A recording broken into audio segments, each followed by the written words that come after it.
call is now being recorded. Olá a todos, meu nome é Almes e eu vou apresentar para vocês esse trabalho que trata da influência da temperatura em um sensor de campo magnético, sensor esse que foi modelado por nós. Eu gostaria de começar trazendo a importância do sensoramento de campo magnético em algumas áreas.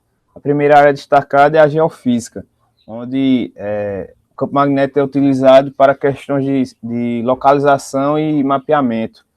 O campo magnético também pode ser utilizado na área da saúde. Como exemplo, temos aqui a ressonância magnética.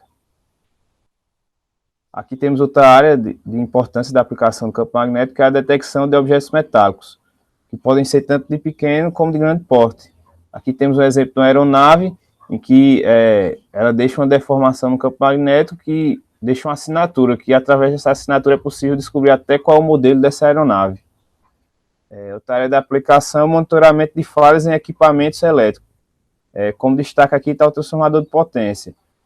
Porque o transformador de potência ele está sob a influência de variação de temperatura, tanto em relação espacial como temporalmente. Então, aqui está uma área de forte candidata para a aplicação desse sensor, onde se tem que ter o cuidado com a temperatura, para que você não tenha uma leitura errada do campo magnético quando o que houve foi uma variação de temperatura.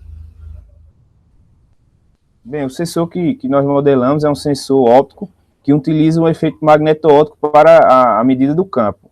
Então, a gente analisa aqui a influência da temperatura nas duas respostas, tanto na resposta óptica, através da variação do índice de refração com a temperatura, onde aqui temos os materiais que utilizamos para a simulação, a sílica, que é feita a fibra, o CEIG, que é o nosso material magnético, e o alumínio, que é o material que a gente usa como um refletor.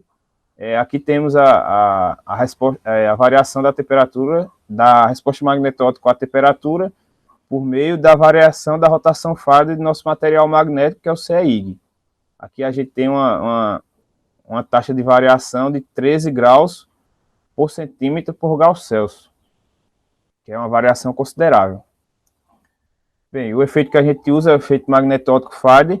Esse efeito foi observado inicialmente por Michael Faraday, quando ele tentava ver a influência do campo magnético sobre uma onda eletromagnética que era transmitida através de vidros magnéticos, amostras de vidros magnéticos.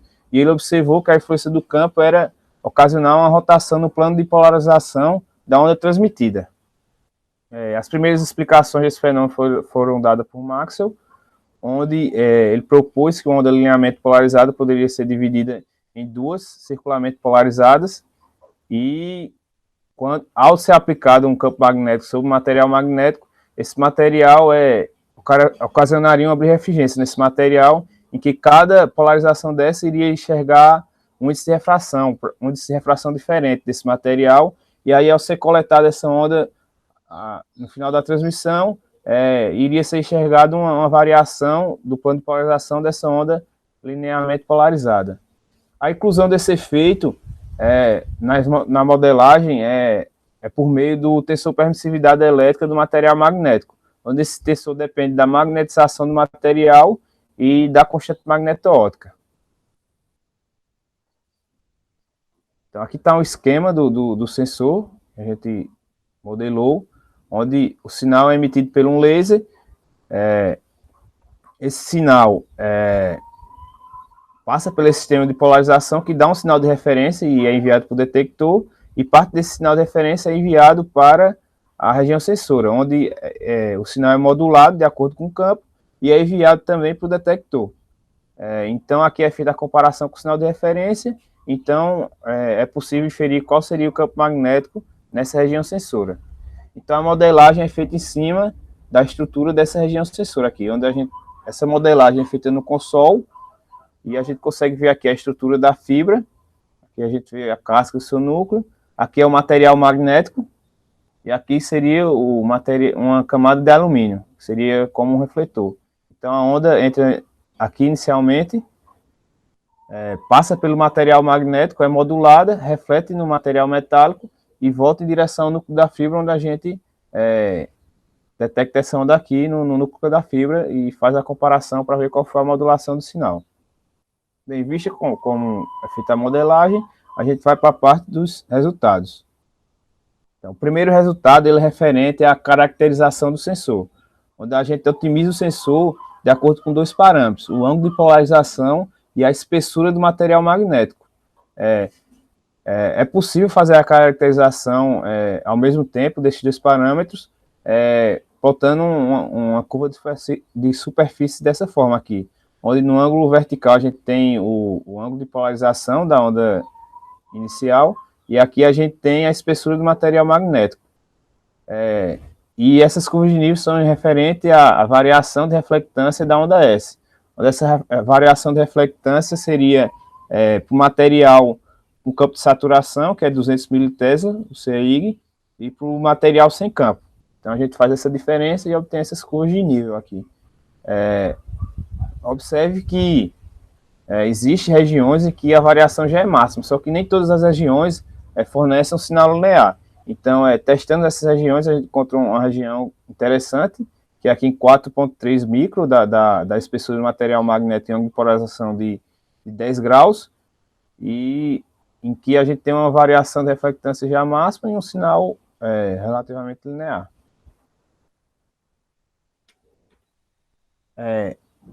Toda essa caracterização, junto com mais discussões, inclusive caracterizações para faixas de operações diferentes de campo, porque dependendo do campo de interesse, é possível caracterizar o sensor em que otimize ainda mais o sinal.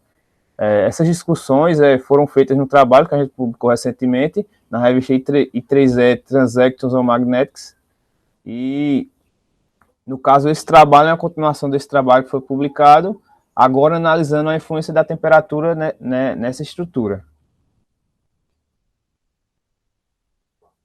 Aqui está um plot que dá para exemplificar muito bem o fenômeno que a gente utilizou.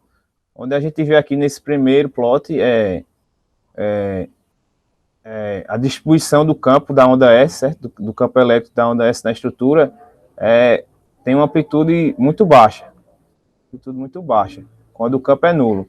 Já quando a gente aplica um campo, a gente vê o aumento da amplitude desse campo, que é ocasionada por causa da rotação da polarização da onda.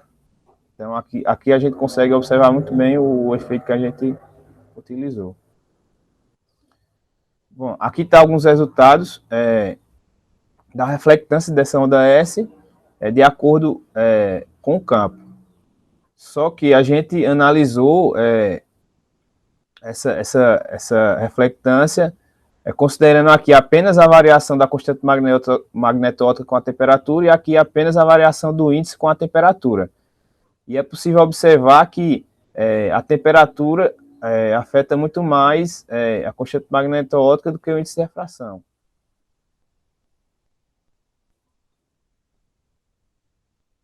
Então aqui, de acordo com aqueles dados ali, a gente consegue obter a sensibilidade do sensor tanto para o campo magnético, tanto para a temperatura. Então, nesse primeiro gráfico aqui, a gente tem a sensibilidade ao campo magnético em função da temperatura. E essas duas curvas, a vermelha é referente, novamente, considerando apenas o efeito da temperatura no índice de refração, e aqui considerando o efeito da temperatura na constante magneto-óptica.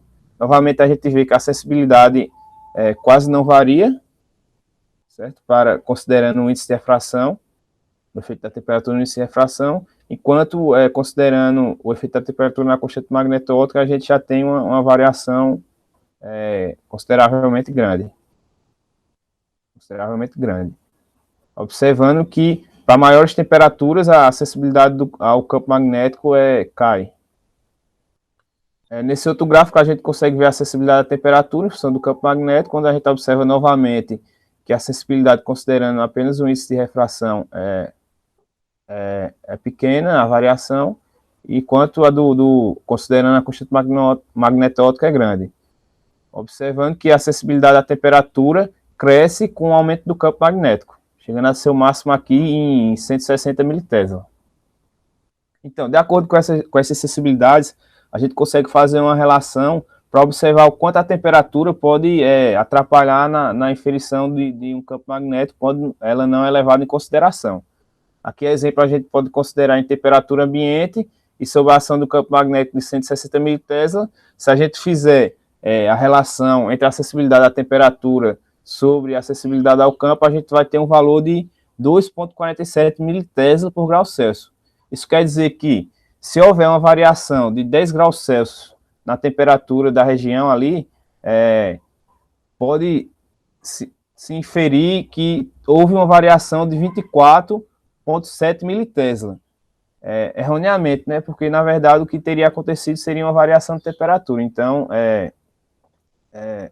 aqui dá para exemplificar muito bem a importância de você levar em consideração a temperatura. Bem, por fim, a gente tem aqui um gráfico que ele sintetiza bem todos os resultados. Através dessa curva de nível para a reflectância da onda S, a gente observa aqui, por exemplo, que para temperaturas baixas a gente vê a boa sensibilidade ao campo magnético, enquanto para temperaturas mais altas a gente vê que a sensibilidade diminui.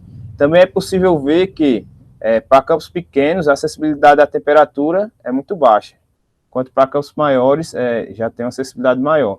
É possível ver também, por exemplo, como uma mudança de temperatura pode levar a ocasionar se não levar em consideração essa mudança de temperatura, uma medida de campo errada, uma medida de campo magnético errada, acompanhando as curvas de nível. Bem, então, como conclusões, nós temos que os experimentos de simulação foram realizados para a faixa de operação de campos entre 0 e 200 militesla, que é o campo de saturação do CEIG, e a faixa de temperatura de 25 a 75 graus Celsius. Os resultados mostram que a dependência da constante magneto-ótica com a temperatura é dominante na faixa de campos e temperaturas estudadas. A sensibilidade do sensor ao campo magnético em temperatura ambiente é de 4,45 Tesla menos 1. A sensibilidade do sensor a variações de temperatura pode chegar a 0,011 graus Celsius a menos 1. A variação de temperaturas podem gerar variações na leitura do campo do sensor, que podem chegar a 2,47 militesla por grau Celsius. Então, é isso. Estou aberto a qualquer questão. Muito obrigado.